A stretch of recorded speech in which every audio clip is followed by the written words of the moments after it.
What exactly was the Watergate Scandal, and why does it remain one of the most infamous political controversies in U.S. history? The Watergate Scandal, which unfolded in the early 1970s, wasn't just a single event.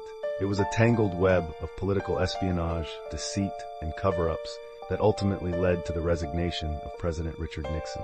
At its heart, the scandal was a break-in at the Democratic National Committee, DNC, headquarters in the Watergate Office Complex in Washington, D.C., but its ripple effects would forever change American politics. The break-in that started it all, on June 17, 1972, 5 men were caught red-handed attempting to wiretap phones and steal documents from the DNC headquarters. These burglars weren't your average criminals. They were linked to Nixon's re-election campaign.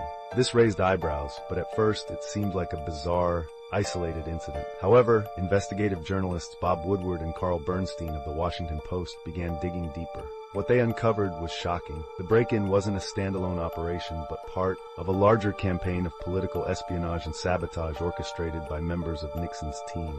Follow the money. A key turning point in the Watergate scandal was the discovery of a secret slush fund used to finance shady operations against Nixon's political opponents.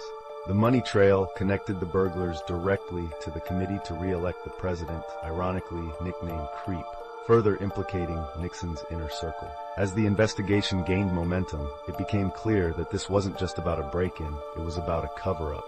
Nixon and his administration worked tirelessly to obstruct justice, using their power to hush witnesses, destroy evidence, and derail investigations. The smoking gun, the most damning evidence, came from a surprising source, Nixon's own words.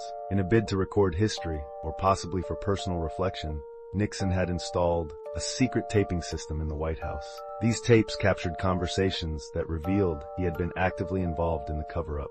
When the tapes were subpoenaed, Nixon initially refused to hand them over, citing executive privilege. This led to a legal battle that culminated in the Supreme Court ruling against him in 1974. One particular tape, known as the smoking gun, contained a conversation where Nixon discussed using the CIA to obstruct the FBI's investigation. It was clear evidence of his involvement.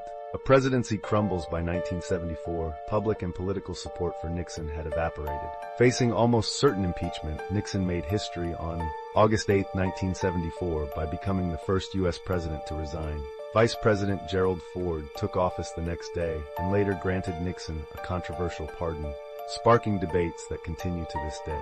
Why it matters. The Watergate scandal wasn't just about illegal activity, it was about the abuse of power at the highest levels of government. It shattered the public's trust in their leaders and ushered in an era of political skepticism.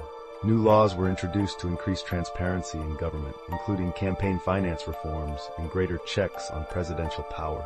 A pop culture legacy, Watergate's influence extended beyond politics. The suffix "gate" has since become shorthand for scandals worldwide, from Deflategate in sports to Spygate in global espionage. Movies, books, and documentaries about the scandal continue to captivate audiences, proving that the story still resonates decades later. So, why does the Watergate scandal still matter, and what can it teach us about accountability and the power of investigative journalism? You tell me by commenting below.